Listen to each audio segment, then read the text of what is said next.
Welcome into A to Z Sports Prime Time here on this Thursday night. Lovely to have you in for another episode of the Prime Time program. We got Thursday Night Football on the horizon. We'll get to that here in just a little bit. But in the meantime, we got new pieces and parts. Now, it's rare when you have a team that's 1-5 that gets new blood at the trade deadline. Normally, you are just exclusively sellers, but the Titans did add some pieces and parts here in the last couple of days. We talked to one of those specifically, and we'll let you hear from new Titans linebacker Jerome Baker here in just a little while. We'll update you on the latest injuries. Calvin Ridley's status is something that is up in the air. We'll also get you caught up on all the quarterback talk because, of course, no official determination on the quarterback has been made, but it does sound like it's going to be Mason Rudolph on Sunday in Detroit. So we will work our way through all these things together. We're happy to have your participation,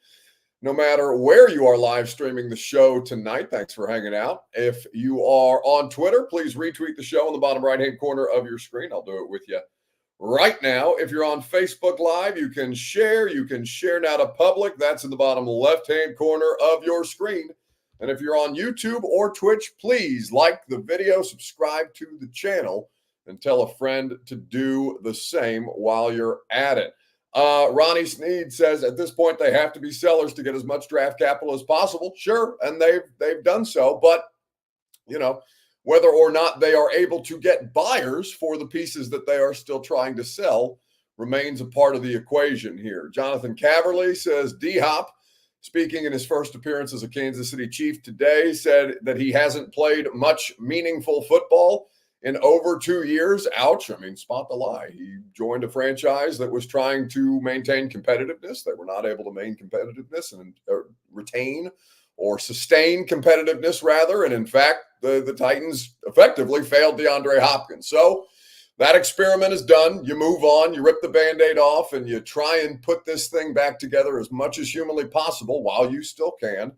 And so we will talk about the new parts that they have. Corey D. Jackson says, did he lie? No, all facts there about DeAndre Hopkins. He took the paycheck instead of, taking a lot less money to go play in Buffalo or Kansas City. And now he got the money and also ended up in Kansas City. So smart move by D-Hop, even if he has, I'm not going to say wasted his last 2 years, but effectively his last 2 years, year and a half were wasted. Now he has the opportunity to go get a ring, and that matters more than anything. The Titans are not competing for a championship here. They are competing for a top pick in the draft, which is the opposite of competing. That is failing upwards, which is why I hate the way that the draft structure is organized, but that's neither here nor there. Like I said last night, we're not here to fix football altogether. We're just going to try and fix your football team. So you're going to hear from the new parts and pieces. We'll do a weekend bounce back. We'll get you updated on the quarterbacks. I already told you that we're going to do all of this, so I need to shut up and start the show. Welcome into A to Z Sports Prime Time from the Zen Sports Studio. I'm your host, Buck Rising, and I am proud, as always, to be presented to you by the great people at Two Rivers Ford. The South's most trusted Ford dealer is Two Rivers Ford in Mount Juliet or online at tworiversford.com, the South's most trusted Ford dealer. Zen Sports, promo code ATOZTN. You see it right over my shoulder. That will get you in on all the action. Quick, download the app, plug in the promo code, and get all of your up to $100 on your no danger first wager. If you're making your first wager, you can make it on Thursday Night Football if you're so inclined, between the Minnesota Vikings and the Los Angeles Rams. And TrueMath Fitness in the Gulch. I'll be at TrueMath Fitness tomorrow. Your first workout is free. As a Middle Tennessee resident at TrueMath Fitness, no workout ever recycled or repeated, just the best at TrueMathFitness.com. Justin Westerfield says, did I hear correctly that Levis is not playing this weekend? Again, they have not made an official determination, but he's not going to play because he's not practicing. He's not throwing. I mean, he's doing some stuff right now, but he is very much in the rehabilitation process. And that's a part of where this thing is heading. So with everything that's going on right now, I think that you have to, be cognizant of the quarterback situation, understand that when Levis is healthy, he's going to be back out there. But in the meantime, Mason Rudolph is going to start. And I mean, I don't know if anything's going to give you a legit opportunity to win in Detroit, but Mason Rudolph has produced the best quarterback play of either of them this season. So at least you are giving yourself the best chance to succeed. Now, the other part of this, before we dive into the new pieces and parts, is that Calvin Ridley has now not practiced for 2 days. So not only are you talking about a Titans offense without DeAndre Hopkins, you're also talking about an offense without Calvin Ridley. And, for whatever it matters or doesn't matter, without Treylon Burks. So you're running pretty thin at the wide receiver spot. I would expect there to be some practice squad call-ups. I don't know if Ridley's not going to play, but 2 days missing practice with a foot injury would not indicate. We haven't seen him in the locker room. I have a little bit of reckless speculation that they are just keeping him out of practice to keep him from talking afterwards because they don't want him to say anything inflammatory at this point. But he's also got a foot injury, which is something to monitor at this point with Calvin Ridley, and a foot injury for a wide receiver. Best thing that you can do for it is rest. Eric Castillo says, no leaders, no player on this team has gone through adversity like this. Well, then you determine there's precious little positivity to be found at 1-5, nor am I going to try and sell you on, you should be positive about the things that are there to be positive about. Because if you want to feel shitty about a shitty football team, then that is entirely your right. And I'm not going to tell you that you should feel otherwise. But what I will tell you is this. This is how you determine who are going to be the leaders that you can trust moving forward. I think J.C. Latham is establishing himself, even though he's 21 years old and fresh off his college career. This is a bona fide leader in the locker room. Talked to J.C. Latham yesterday. I think we played for you a portion of that clip, if I'm not mistaken. And, we talked about the offensive meeting, the offensive team, or the offensive side of the ball having a team meeting amongst themselves after the Colts loss. J.C. Latham is the one who called that meeting, which is good to see a rookie willing to step up and make himself known, to have his voice be heard, because he does matter. He is going to be a foundational building block for this franchise moving forward. So you can establish yourself as a leader in a locker room that requires leadership, that has a void. So even at 1-5, I think there are still things that can be learned about not just your present, but also your future. And, I know that's precious little as far as the silver lining goes, but that is what it is. Anthony Molly says, Buck, can you trade players on injured reserve? Your coworker this morning said you can't. I'm confused. Which coworkers? The A to Z coworkers or the radio show coworkers? Either way, you can trade players on injured reserve. I will read for you the article that I found specifically citing that. Well, actually, I should not take credit for this because Mike Herndon found it and texted it to me because we were in a group text asking the same question. So under article, I'm just going to give you the Roman numerals because I don't know what they all stand for. Article XVII, section 17.16. Clubs were previously not allowed to trade players who were on injured reserve. That rule has been reversed thanks to a proposal from then Broncos general manager John Elway and company. We had a team that was interested in one of our IR players, but we couldn't do it, Elway said to the Denver Post. So this opens up the flexibility. Plus, with the guys being able to come off of injured reserve now with designated to return, now you can have players back and they can still play that year off of injured reserve. There's a lot of value there. So I don't know which coworkers you're referring to, but they are unfortunately mistaken about that situation. In fact, if it is Sam and Austin, I will text that to them in our group text right now. I'm going to say just FYI because my chat is saying that you guys said otherwise. Okay, this is good broadcasting, watching me text. Okay, there we go. Anyway, so with everything going on right now, you have a lot of different things to talk about and still learn about this football team. With everything that you're looking at, like I said, it's rare that you get an influx of new players, like legitimate players, and Jerome Baker is a legitimate player, so that's the place that we will start. With everything that the Titans are adding right now, the question becomes this, or everything that the Titans are doing right now, not just adding, because, of course, they are also subtracting in the middle of this. How would you grade the Titans' trades this week, whether it's Baker or whether it is DeAndre Hopkins? I would like you to give them a cumulative grade here in the chat, if you would. A through F at your disposal. What would you grade the Titans trades of DeAndre Hopkins and Ernest Jones IV as a whole? Not one or the other. Give them both a grade together. Here in the comment section on Facebook, YouTube, Twitter, and Twitch, it's your Two Rivers Ford take. As always, it is made possible by the South's most trusted Ford dealer. Go to Two Rivers Ford in Mount Juliet or online at tworiversford.com for more information. They will put you in position to succeed and make sure that the car buying process is fast, easy, and also fun. tworiversford.com for more information. So, where is the best fit for Jerome Baker? We talked to Jerome Baker in the locker room today and met the new Titans linebacker for the first time. That's what got me. Like, even all today, all I was thinking about, I can't wait to go home and just take a little nap. I took a little nap this morning, but yeah, that flight was a little different. Coming from West Coast to East Coast. You came here on a visit, during the free agency period. What was that like, and why did it take trading for you to get you here? Yeah, to be honest, I truly wanted to come here. I think the main thing was just the contract, how the negotiation, all that. It just didn't work out. But, as far as like the people in the building, the coaches here, I truly enjoyed it here. It just didn't work out with the contract. What was it that made you want to come here? The scheme, or was it that, or? Yeah, it was the scheme and the people. I'm big on just the people pushing me to be the best person I can be, not just on the field, but off the field. Especially having Bush as my linebacker coach, that was like right, the OG. For me, but, it just didn't work out, but it's funny how life works. So glad to be here. When you look at the scheme in Seattle with Mike McDonald, obviously he and Wilson, they have ties. I know it's only been a little bit, but are there similarities that you've seen? Very similar. Yeah. When I say very similar, it's pretty much the same thing. Just the verbiage they got a few tweaks in it. And I was just asking questions out there, like, it's just who's the guy, what's our strengths in our defense, and things like that. But it's pretty much the same defense, just how it's being called.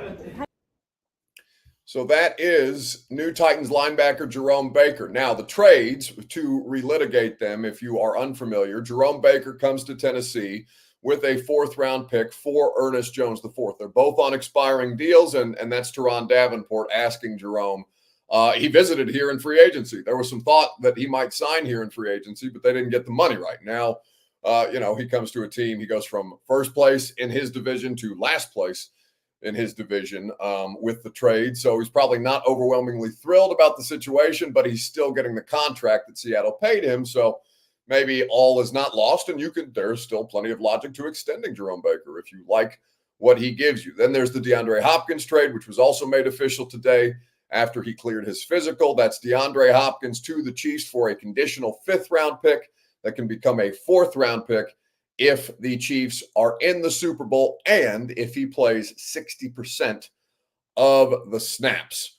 But with everything that you have at this point, you can take a look at what the Titans have done and say, yeah, I don't like it, but I understand it. And you can grade on that curve essentially. With everything that you have at this point, you understand why DeAndre Hopkins had to be moved. And honestly,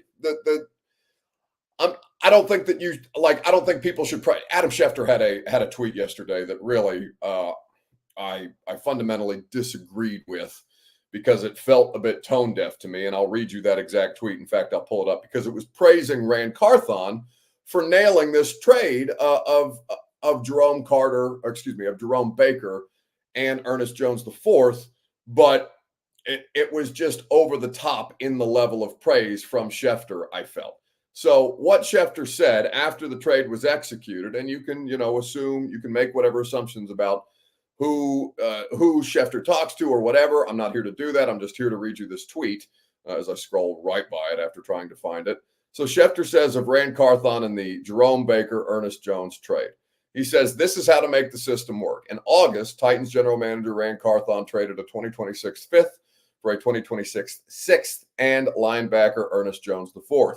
Now Carthon has traded Jones to Seattle for a 2025 fourth and linebacker Jerome Baker. So basically, Carthon traded a 2026 fifth for a 2025 fourth, a 2026 sixth, and Baker, which ignores all the other things that they did, including spend $230 million around a quarterback that he drafted that isn't any good, or isn't any good right now. Maybe, I don't know if Will Levis can have a breakthrough, but like it ignores everything else that went wrong in what they did this offseason. That, listen, I'm not going to kill them for, because I thought they checked a lot of the right boxes and it just didn't work out that way. But it ignores the fact that the product is 1-5. So working the system on one linebacker trade does not deserve overwhelming praise, right? $258 million, says Darren, to win one game.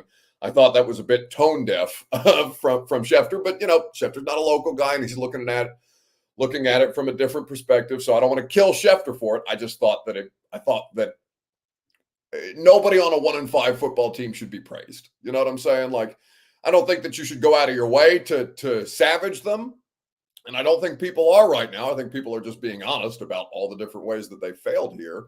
But there's little solace for Titans fans and be like, oh yeah, that linebacker that you traded for on an expiring contract that you're starting to like?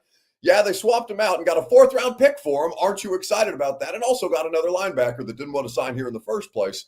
And is also on an expiring deal. So I don't know. I thought it missed the mark, is all I'm going to say about that. But to grade the trades on the whole, I think you have to take into consideration where they are right now. So I'll give you my grade here in just a second on Facebook, YouTube, Twitter, and on Twitch, right after I remind you that the Primetime program is made possible by Zen Sports. Download the app, plug in the promo code ATOZTN, get up to $100 on your no danger first wager. Terms and conditions do apply. Gambling problem? Call the Tennessee Red Line, 1-800-889-9789 for more information. At Zen Sports, must be 21 plus and in the state of Tennessee to bet. Gambling problem? Call 1-800-889-9789 for more information. I think I could do the Tennessee Red Line gambling number in my sleep at this point. But Zen Sports is your place to get involved. Thursday Night Football has started, but you can still bet on all your favorite major sports there. Major Keys says of not the trades, but not the grading of the trades, but on the situation for Ran. It's true. Quarterbacks get people fired. Ran has to save himself quickly. I'm glad he went on and said, F it, clean house.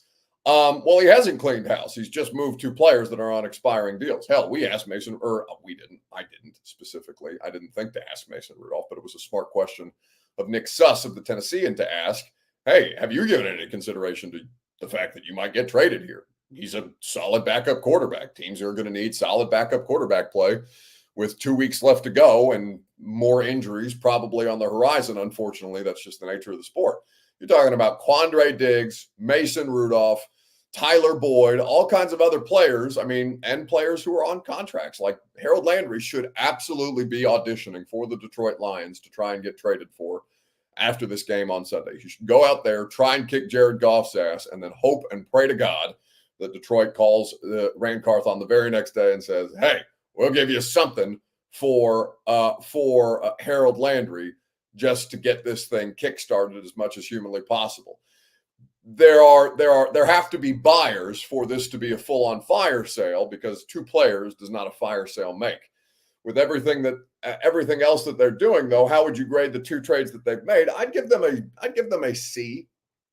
A C does not account for where they are, right? Because I'm almost gonna put aside the fact that they tried to build a roster that they thought could win, and it hasn't won shit. Right? So I'm going to almost put that to the side, and I'm going to take the new information that's directly in front of me right now. Where is the football team that I cover? Well, they're 1-5 and at the bottom of the division. What does that mean that this football team should do? Well, they should sell parts. What parts were they able to sell? They were able to sell a 32-year-old wide receiver and a linebacker that just got here and recoup some level of trade value that can help them, if not use those picks directly on players. That draft capital can help them maneuver as much as they feel like they need to in this upcoming draft, because right now they have 8 picks and they started this season with 6 because they gave up the 3rd for L'Jarius Sneed. They also gave up a previous 3rd for Will Levis, so now they're trying to catch up on the draft picks that they've expended. So with that, I would give them a C. I don't think that they could have gotten any better value for DeAndre Hopkins. A conditional 5th that could be a 4th. That's really as good as you can do for a rental wide receiver at 32 years old. And the Chiefs didn't even really seem like they were that actively interested in DeAndre Hopkins. It sounds like they called the Rams first about Cooper Kupp, but the Rams weren't willing to eat money based on the reports. And the Titans also ate $2.5 million of DeAndre Hopkins to buy that pick up, to even get it to be a fifth conditional to a fourth. So then there's the Ernest Jones trade, which is a solid trade. And I think that deserves some praise, but that's only good enough to get them to a C. I think that accounts for all the new information based on where the football team is right now, and kind of helps you understand the reality of where they're at this point. A to Z Sports Prime Time is made possible by the Ashton Real Estate Group of RE/MAX Advantage. Go to GaryAshton.com. Get your dream address without the stress. Get the intel edge you need to succeed at GaryAshton.com. So, for the trades that they've made, they get a C. We broke down, by the way, Jerome Baker on the install with Greg Cosell. And in fact, Bert, at your convenience, if you would drop the Spotify link to the latest podcast, if you would be so kind, you can hear exactly how Jerome Baker is going to fit in your Titans defense and why he might make more sense long-term than Ernest Jones IV did, who was previously here. Eddie Gray says, why can't y'all not call a spade a spade? I don't know if Eddie's talking to me or talking to the chat.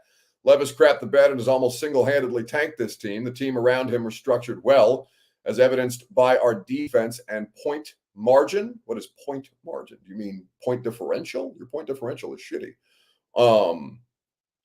I mean, was it structured well around him? I don't know. Here's the thing. Yes, Levis has failed. And yes, I don't think that, my position on Will Levis, and I don't think we've done this show in primetime, though I think I've said it on the radio. I'm ready to trade Will Levis at the end of the season, but you're not going to trade Will Levis right now. So that is what it is. They drafted Will Levis.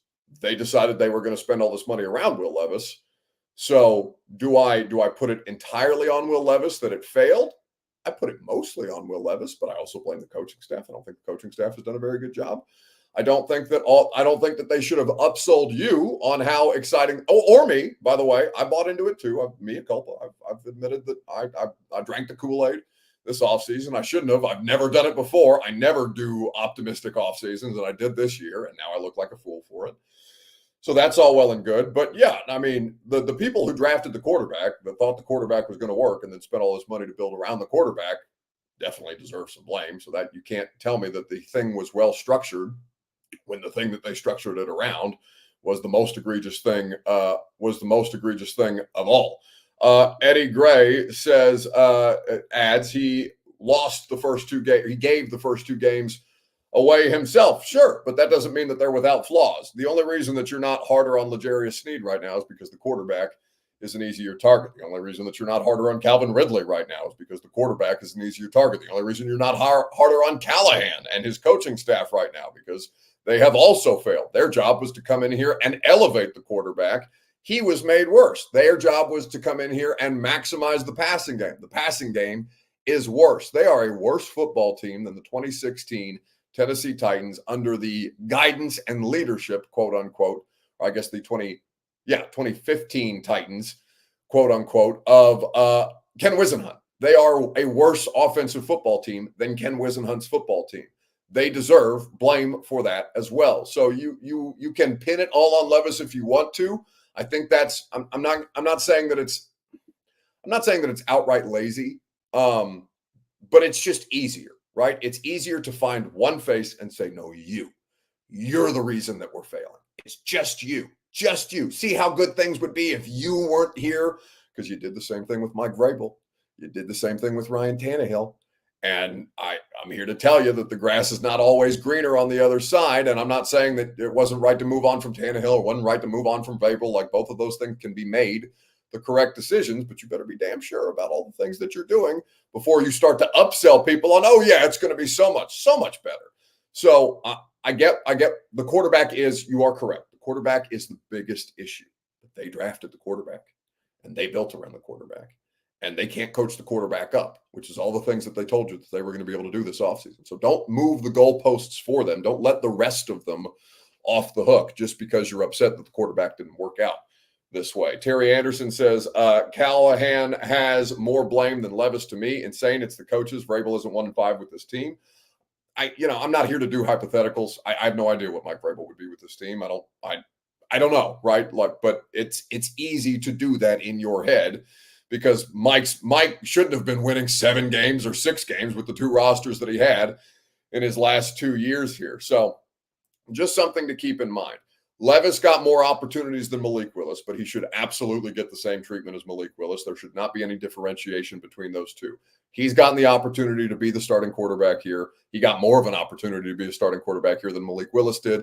He should be moved at the end of the season because he's clearly not the answer here. But that doesn't mean that you should take scrutiny off all the other pieces and parts here that failed. Brian Callahan and his staff, because it's not just Brian, it's the staff too. Brian Callahan and his staff are the first people to find a quarterback that DeAndre Hopkins can't play with. Do you know how ridiculous that is? Do you know how many bad, shitty quarterbacks that DeAndre Hopkins has made look competent or at least been able to produce? Look at last year. DeAndre Hopkins found 1,000 yards and 8 touchdowns in last year's offense with 2 different quarterbacks. It was a mess. And Brian Callahan, who is supposed to come in here and fix the offensive football, specifically fix the passing game, found a quarterback that didn't get better, but they made worse, and a wide receiver who cannot do anything but make quarterbacks better. And now they've made him worse. DeAndre Hopkins was off to the worst statistical start in his 12-year NFL career with all the different offensive gurus, quote unquote, and they may end up being, but right now they're not. Everybody deserves smoke here. Everybody deserves smoke here. Don't just make it about the quarterback, even though I understand that the quarterback is the most important thing here. So with everything that you're looking at, where are you in your level of confidence for Mason Rudolph on Sunday? Because it is going to be him that starts in all likelihood. I'll let you hear from Will Levis first because he was asked about losing DeAndre Hopkins and also about his shoulder recovery. Not to let emotions and relationships get in the way of business decisions. We know that this is a league where there's things that happen that are out of our control, and we have the trust in our staff to make those right decisions. And they're hard decisions, and we're glad that we don't have to make them. But sometimes things might not feel right. But I wouldn't call it, for this situation, something that I'm feeling like crazy about, and I just know that at the end of the day, I got to focus on myself and not let anything that happens on that side of the ball or at that side of things affect how I go out there and play. Do you feel like? So that is Will Levis earlier today talking about how he's responding to the DeAndre Hopkins trade. I love this comment from Jonathan Ertl. Buck, need to do a trick or treat episode. Bert, let's make a note of this. Which players/coaches have tricked us and which have been a treat. The list for the former is way longer than the latter, but I do pay that man for that segment. Pay that man for that. Pay him? I'm more than happy to. He's given me more ideas on segments than you have so far, and And that's the show. Appreciate everybody coming out. It's been fun. We've had a lot of stuff to talk about. Next time on Primetime, watch Buck find a new producer. Check it out next time on Primetime. Since when that's the first time in 2 years that you've done outro music. That's a new wrinkle. Well done by you. See, look at that. Produce better, talk better at this point. Get your naked, hairy ass off my screen. Anyway, with everything that's going on with the Titans right now, Major Key says, LMAO, Will, it's your fault, bro. He's glad he doesn't have to make those decisions. Talking about Will Levis and saying he's glad he doesn't have to make the decisions on DeAndre Hopkins. I don't think it's entirely Will Levis's fault because, again, don't let the coaching staff off the hook here. Don't move the goalposts for people that don't deserve to have them move because they haven't earned any reason to believe in them or trust in them. All they've done to date collectively, and I include Will Levis in this, is let you down. The only people that have done their jobs well or well enough are the defense and the defensive coaches because they are playing winning football. That is the only part of the team that is playing winning football, and even they can't sustain when they can't get breaks because the offense keeps going 3 and out and all these other things, or keeps getting penalties that sandbag drives or whatever. And then all of a sudden, Josh Allen figures it out against you, and Jared Goff will too, by the way. If you don't find ways to keep pace and sustain offensive drives at minimum and make it a possession game instead of a shootout, all of a sudden Josh Allen scores on every possession in the second half against your defense that's supposed to be better. And is better. It's a defense of a winning football team. But, of course, this is not a winning football team, and the defense has precious little to show for it. Lamar Daniels says, can you explain how Levis looked okay last year and this year he looks like crap? I can't super scientifically, but I'll tell you that he's just not comfortable. Like, he's not comfortable in what they're asking him to do, and it's made him a worse player. And, again, Part of that fault falls on the coaching staff. Part of that fault falls on Will Levis. He has to be able to adapt in different systems. He's not been able to do so to date, and now he's going to miss this opportunity, and he may miss another week. We'll see whenever he gets back in the lineup. But yeah, they're just missing out on opportunities to evaluate him right now. So the failure is double-sided at this point. Everybody has failed here. Let me make that clear. Everybody across the board has failed when you are 1-5. So nobody deserves any kind of praise for producing this bad of a product, because it is one of the worst products in the National Football League, and they told you that it was going to be markedly better and more entertaining, if nothing else, and it is neither of those things. So with everything that's going on right now, what is your level of confidence in Mason Rudolph on Sunday? It may not affect the outcome of the game, but Mason Rudolph has given you the most productive level of quarterback play that you've experienced so far this year in that first half in Buffalo. Whether that was good enough to your standards or not good enough to your standards, I completely understand that aesthetically it may not be pleasing, but he does give you the better opportunity to win the game. So what is your confidence level in Mason Rudolph on a scale of 1 to 10? Facebook, YouTube, Twitter, and on Twitch in the comment section if you would like to chime in. And while you do so, I will let you hear from the aforementioned Mason Rudolph. It's been a great week. It's just nice to get back into flow, get the walkthrough reps in the morning, practice in the afternoon, and meetings in the meetings in the night, and I've had to go into games before and feel like it's a good adrenaline spike, but getting the reps during the week is ideal. So. When you look at this defense, when you look at Detroit's defense, obviously Hutchinson is out for the season. Yeah. Are they blitzing more? What are they doing differently now that he's in? Definitely pressuring. They got some hard-nosed linebackers, physical guys, free safeties off the edge, etc. But they're a good group, physical group. We know it's going to be a fight, and I think guys have worked hard all week and they're up for the challenge. Mason Rudolph speaking with us in the locker room today. With everything, Devil 2010 says Mason Wholeface just looked like a backup quarterback. Well, that's what he is. That's what he is at his core, and that's okay, right? Like, you need a solid backup quarterback, and that's exactly what he is. He is a solid backup quarterback. Kevin Davis says, who's right tackle this week? Who's up? LOL. Levis talked at the same time as Bill Callahan did, so I wasn't out there to ask Bill Callahan those questions.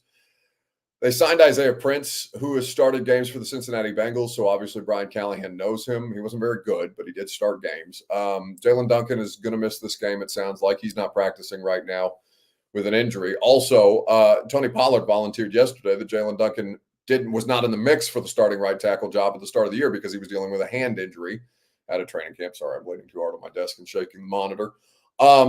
NPF is going to be available. Leroy Watson is going to be available. They obviously brought in Prince and John Ojukwu, who is still on the practice squad, OJ, to try and give them some semblance of competition. Who they're going to go with, I couldn't tell you because I wouldn't have told you that Leroy Watson would have been a healthy scratch last week. But, whatever. They're whatever they're doing, whatever they have tried isn't working. So I guess I'm not faulting them for continuing to try different options, right? You can't kill Brian Callahan and them for trying different options when you also killed Mike Vrabel for example, sticking with Dennis Daly for far too long, waiting until basically, mid-November to try Dylan Radins at left tackle, getting decent left tackle play out of Radins, and then all of a sudden Radins blows out his knee. So you have to take the context of the whole. And right now, I don't know if it matters who plays right tackle. They're just trying to find competency at this point. Chosen says, Buck, why aren't they giving Brunskill a try? Because he's bad. He's very, here's Daniel Brunskill exists because he can play all 5 positions. Is he good at any one of the 5? No. Otherwise, he would be a starting offensive lineman. The reason that you are as bad of an offensive line as you were last year is because, in part, guys like Daniel Brunskill, who have never been capable of being NFL caliber starters, like actual starters, he was a guy who started for you almost every game, right? He missed a little time with injury, but tough guy, smart guy, can do all 5 well enough if you need him to, but no. I'm all set on that. William Jones says, Buck, where is Bryce Oliver? He's on the practice squad. He's chilling. He could be a call-up. We'll see. Again, with if Ridley doesn't play, he hasn't practiced 2 days in a row. Hopkins obviously gone. Traylon Burks is on IR. They're going to have to call somebody up from the practice squad. I don't know if it's going to be Tay Martin or Bryce Oliver, but we will see whether that goes or not. Kevin Davis says bring Corey Levin up. Corey Levin is a backup center, so that doesn't help you at all. With everything, Henry says, what's Brunskill's Madden rating? I assume that Henry is obviously saying that tongue in cheek and just to be funny, but I could not. And, and there's no world in which that's a serious comment, so I won't treat it like one. But yeah, I couldn't possibly give a shit less about Madden ratings. Whatever it is, it doesn't matter. Who cares? Like please don't ever volunteer Madden as a part of the discussion, even if you're tongue in cheek, because I am not able to determine whether that's a sarcastic comment or not just by seeing it in text. And I will probably tee off on you if you are somebody who brings the Madden conversation to the comments here. Yeah, Buck finds it maddening.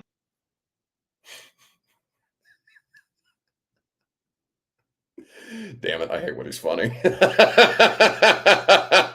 That's a pretty good one. That's a pretty good one. Anyway, what's your level of confidence in Mason Rudolph? It's a 6. It's a 6. It's slightly above average. I think that he can quarterback the situation fine. Now, can they protect him? Well, that's a different conversation. But in him alone, I think he's a calming presence. I think he's experienced. Detroit isn't the best defense right now, but they're obviously going to try and generate pressure without Aiden Hutchinson in the lineup. So I don't think you can keep pace with them. I don't think you can score with them. But if you can play a possession game where you limit Detroit's possessions by continuing to extend your own offensive drives, then maybe you give yourself a chance to win. Chosen is against that theory. She says 42-7 Detroit. Yeah, the spread right now is, I believe I saw it at Zen Sports at 11.5 or 12.5 this morning. It's one of the bigger spreads that you'll see this NFL season, and rightfully so. Now, anytime there's that big of a number in the NFL, it makes you want to take the underdog in that spot. But if you've watched the Titans at all, it's really, really hard to do, because I don't gamble on the NFL, but we do a betting segment on the pregame show, and I picked the Titans plus 8.5 last week because it was such a big number. And of course that was foolish because the Titans can't score with the Buffalo Bills. So with everything that's going on right now, I'll say 6 for Mason Rudolph. I think he can handle it well enough, whether everybody else around them does their job. I think that will be a part of the conversation as well. Khalif Raymond going off for sure, says Mike Peck. Titans legend. He's a really good player. Turns out you could have benefited from keeping Khalif Raymond. There's all kinds of different players that have done way better elsewhere than they have here, which is, unfortunate for you. William Jones says, sure, you don't bet on the NFL, Buck. No, I'm literally not allowed to, because I'm a part of the team's radio broadcast. And not like the radio show, but like I'm on their game day broadcast 15 minutes before kickoff. That directly prevents me from gambling. Otherwise, you would not see me, and I would be suspended from my job and probably not on the pregame radio show anymore. So no, I don't bet. Is Cedric Gray still injured? He's still on injured reserve. They opened up his window to activate him. I believe this is the last week where they can keep him on IR while he still practices. So whether or not he is going to be available, they will have to activate him at some point. Now, that doesn't mean that they have to play him. It just means that he has to go back on the 53-man roster, or they have to shut him down for the year and keep him on injured reserve. So that's where things are with that. Weekend bounce back. Who needs to bounce back most in sports? Facebook, YouTube, Twitter, and on Twitch. Let me know who your bounce back candidate is. Titans would be a pretty good one. We will talk about it together right after I remind you that TrueMap Fitness in the Gulch makes the Primetime Show possible. Go to TrueMapFitness.com for your first workout free as a Middle Tennessee resident. I'll be at TrueMap Fitness tomorrow, so if you're in there at 7 a.m., I will see you there. Like I said, that first workout is free, so you should take advantage. Who needs to bounce back? People with foot fetishes like Rex Ryan. My wife, I love my wife's feet. Like, I don't know what it is, but if a chick's got jacked up feet, I'm out. I don't care how gorgeous. I'm out. I don't know what the hell it is, but it's like some people are boob guys, leg guys, whatever. Of course, I notice a pretty gorgeous face, whatever, but don't shit yourself. I'm checking the feet out. And it's funny. When that shit came out, front page New York, my wife's going to freaking kill me, right, when that shit came out. But I'm like, damn, I can't tell you how many of my players came up and said, dude, I like feet too. And I'm like, hell yeah, you do. You're a freaking man. You know what I mean? Like, damn right. I'm like, I mean, I don't know what it is, but now I have fun with it. And it's like, yeah, that's me. Yeah. That's who I am. I own that shit. And if a chick's got great feet, I'm looking. Hold up. Limitless. Sorry, the only thing I could pay attention to was those big ass chompers in Rex's mouth. Like, good Lord. Like, there are veneers and then there are veneers. Yeah, but Rex got good veneers, not like Lawan's. Lawan looks like somebody, and I've told Taylor this before, so this is no new shot at Lawan. Like Taylor knows what he did, and in fact, I was talking to my dentist about that the other day because my dentist did Will Compton's teeth, and Will had meth mouth. He desperately needed it. I mean, it's that hard water in Missouri, baby. That'll mess up your teeth. That's just the facts. That's people who live outside of urban areas could probably identify with that too. There is something literally in the water that will do that to your teeth. Rex got good veneers. Lawan got like the kind of like fake like toy chompers that you wind up and rattle around a little bit, and somebody shoved them in his mouth. And that's what he looks like. Burning Devil 2010 says, LOL foot fetish. I think he loves feet, so I'll give you these for free. Look at those. Look at those tutters. Ooh. Good. Look at that nail. Look at that. When is the last time you cut your nails? It's like, get those out of here. Let me eat them tutters. Let me eat them tutters. I am shocked that you are flexible enough to get your foot anywhere close. I just assumed that you grabbed Cheyenne's feet and put it in front of your face. I don't think you can get your leg up that high. But that would also mean that Cheyenne has horrifying feet, and I would not accuse her of that. Whoa. See, this is why you turn on the primetime show. You get feet for free. How about that? Here's what I will say. Rex Ryan is right. If and it's not just women, like men too. If your toes are jacked up, if you don't take care of your feet, then I'm going to make a lot of determinations about the other things in your life or physically that you don't take care of. If you've got bad feet, you're probably neglecting some other part of your body that needs to be paid attention to. Feet aren't the most important thing, but they're damn near the most important thing because they carry you around all day long. So if you're not treating your feet right, if you're a dude and you think getting pedicures is too feminine or, for pansies or whatever, you're dumb. You need to get a pedicure because your feet are probably hideous. And the people in your life are just too nice to say something to you as you walk around on your chicken nugget toes like Shaq has or whatever, and your cracked toenails. Disgusting. Chosen says, how do y'all get anything done at work with Bert on staff? We don't. We very simply do not. That's going to do it for us tonight. I'm supposed to go eat dinner now. My wonderful girlfriend has made dinner, and now I'm going to have to think about Bert's feet while I eat crab cakes that were brought back from Inlet Beach. But that's neither here nor there. We appreciate you guys spending your time with us. Enjoy Sunday Night Football. We'll talk to you tomorrow morning at 10 a.m. on 104.5 The Zone. Coach Mack will be there. We'll talk Vandy in Texas. That's exciting. That's a big game this weekend. We'll probably discuss a little of the Lions and Titans as well. Look at that outro music for the first time. It doesn't matter because we're playing the video anyway. See y'all. Go home! Go home! Go home! You're embarrassing Nashville. Go home!